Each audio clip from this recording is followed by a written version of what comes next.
Okay, we got Marcos. He's from Kansas City, Missouri. Thanks for all the education that you provide on your podcast. It's quite entertaining as well. Thanks, Marcus. I'm a new listener. It was listening to an older podcast, episode 215. Episode 215, that was a pretty good one. That was probably on real estate.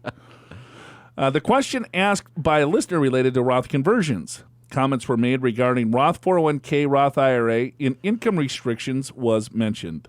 Listeners like myself may have assumed that income limits apply to both Roth IRA and 401k. However, Roth 401k has no income limits, unlike the Roth IRA. This perception could deter someone from contributing to the Roth 401k, thinking that they made too much. Thanks for your time. Marcos, God bless you. My point exactly, Al. Again, to this last segment of these stupid retirement plans with all these stupid rules. Let's get them coordinated so we don't have every single different account has different rules. Roth IRA, you have income restrictions. If you make too much money, you cannot put money directly into a Roth IRA. It's about $200,000 if you're married, $140,000 if you're single. That's on the top end of it. If you make more than that, you cannot contribute to a Roth IRA. Unless you do a backdoor Roth. Okay. But how about if I have a 401k plan? No problem. Yeah. Oh, you make $200,000? Who cares? You can put $19,000 Put it in. $25,000 if you're 50 and older. Wait a minute. My neighbor can't do one, and I can do $25,000? I thought I made too much money. Well, you do for the Roth IRA. Yeah. You never said 401k. Roth 401k. Oh, different thing. Totally different thing. It make any sense? Yes, because Marcos, I'm glad you mentioned that because I think Al and I get lazy a lot of times because there's so many different rules with so many different plans, and then we make the assumption that everyone understands what the hell we're talking about, right? Because we do zero prep for the show. If we did more prep, we'd be tight. Right, we would be a lot more tight. But when we talk about Roths, they're like, well, no, some people will tune out right away because they're like, no, I don't qualify. Sure. That's not for me. But anyone can open up a Roth IRA. You could convert into it if you have a retirement account. There's no income restrictions for conversions, but there's income restrictions for contributions to Roth IRA. There is no income restrictions for Roth 401k contributions. Yeah, so let's go a little slower. Stupid. So Roth IRAs, no 401k Roth. This is a Roth IRA. Yeah, there's the income limitations, Joe, that you just mentioned, but a Roth 401k, which essentially is virtually the same thing, except you do it through your pay, through your employer. There's no income limitations there. You could make $1 million. It doesn't matter. You can max it out.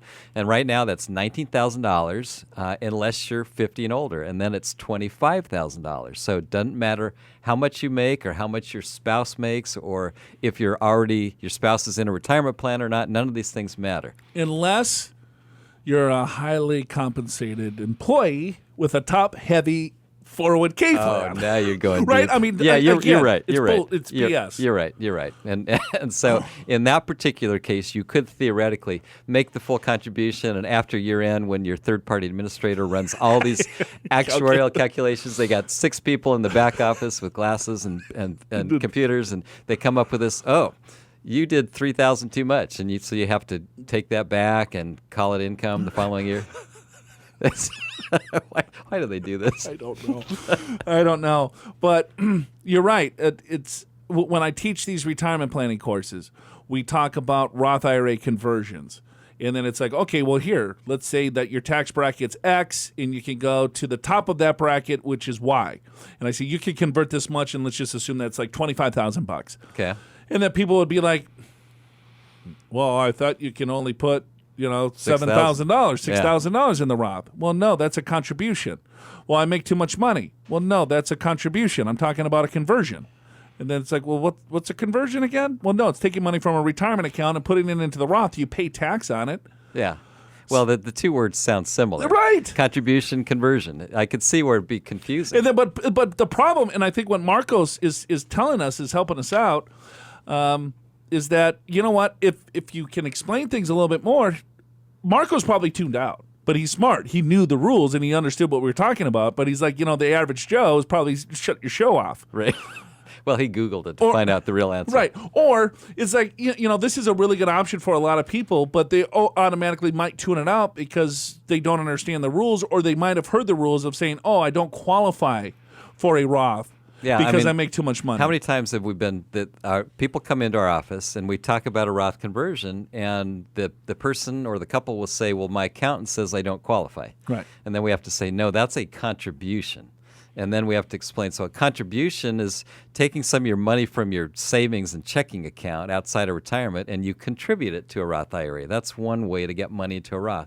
Another way is to convert it. Now, that's totally different. That's taking money that's already in a retirement account that you got a tax deduction, usually, maybe not always, and you convert that. And when you convert it, if you got a tax deduction, then you have to pay tax on the conversion amount, because that's what it would be when you take it out at retirement anyway. And then we get the thing about, well, I'm not 59 and a half yet, so I can't convert. No, a conversion, it doesn't mean like you're putting the money in your pocket. You're just changing from one kind of retirement account to another kind of retirement account.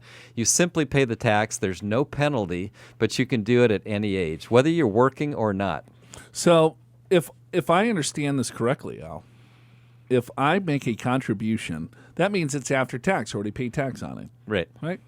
And so I put $6,500 or $7,000 into my Roth IRA. It's after tax. I already paid tax on the dollars. It goes into the Roth. It grows tax-free. A conversion is, let's say if I converted $7,000, I convert it and I pay the tax on the $7,000, and then now it's in the Roth IRA. Tax-wise, there's no difference, right? Right. So why is a conversion legal with no income limitations, and there's income limitations on contributions? Makes no sense. It doesn't make any sense whatsoever. I guess it used to be closer, because it used to be you could only do a conversion if your income was below $100,000. Right. Then they took that rule away, and it's like, okay, well, that's nice that you took that rule away. Then let's coordinate the rules so they make sense. Because they set up these rules that might have made sense way back when, and then they take limitations away to where it makes no sense whatsoever. So there should not be an income limitation whatsoever on a Roth IRA contribution. If we want to do the Pension Secure Pension Act, we should say anyone can do a Roth contribution. Anyone.